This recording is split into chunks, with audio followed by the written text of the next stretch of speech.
நண்பர்களே, வணக்கம் நண்பர்களே. எல்லாரும் எப்படி இருக்கீங்க? நல்லா இருப்பீங்கன்னு நம்புறேன். மீண்டும் ஒரு குறுகிய இடைவெளிக்கு பிறகு உங்கள் அனைவரையும் இந்த காணொளி வழியாக சந்திக்கிறதுல மிகுந்த மகிழ்ச்சி நண்பர்களே.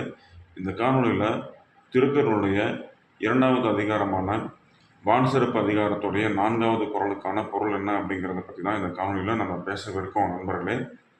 வான் சிறப்பு அதிகாரத்துடைய 4வது குறள் என்ன அப்படின்னா, ஏரின் உலார் உழவர் புயலென்னும் வாரி வளம் குன்றிக்கால்.